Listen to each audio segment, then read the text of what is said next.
Chapter 12, language, tone, and style. And language is, the language we speak in, the words that we say it.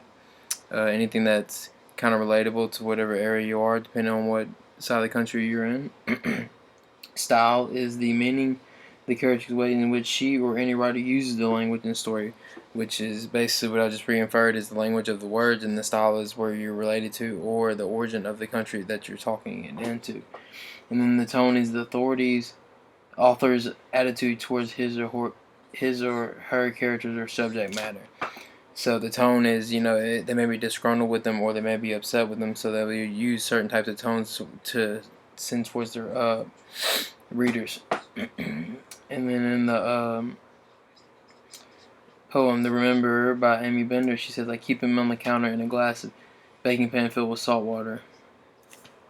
Ben, I say to his small protruding head, can you understand me?" And he stares with eyelids, droplets of tar, and I drip tears into the pain I see of me. So it kind of has a mixture of everything in that one right there. Crafting style and tone. It says style is what everybody looks for in the fields and effect, like base runners move, basketball players go for labor, kid does turns on a skateboard. And it's just distinctive style combined with the writer's tone molds the reader's impression. It just gives you the impressions of what the writer is trying to give out to you when you're reading it. And then my example for that is in The Rememberer, but Amy Bender. It says, "My lover is experiencing reverse evolution. I told no one. I don't know how it happened. Only that one day he was my lover, and the next day he was some kind of ape. It's been a month now, and he's a sea turtle." So you're reading that, and you're kind of getting the idea of the style of the poem she's going to write and the tone that she's going to be reading in, which is going to be a sad, soft tone because her boyfriend changed to a sea turtle.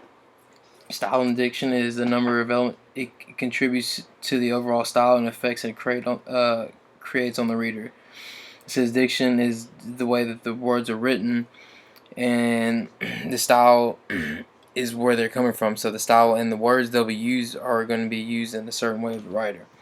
And my example of that is in 352 of Good Country People by Flannery O'Connor. It says, "Well, I wouldn't have said it. It was, and I wasn't have said it wasn't. I see you ain't the many of them figs you put up last summer." So you can tell what kind of region he's from by the way he's speaking, because not normal people speak like that in everyday language.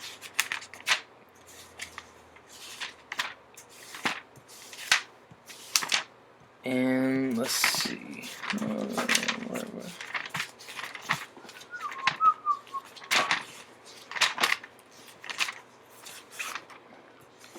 And it has more and more poems about here talking about different certain things, but the style and diction in this point of the chapter is you trying to get a feel of what the writer's writing for, and having the language, which is kind of the diction, the words they're going to use, the tone of the story, which is reading the first couple sentences you could understand what they're talking about, and then the style of it is just getting a grasp of what they're trying to put across to you. And that is chapter 12, language, tone, and style.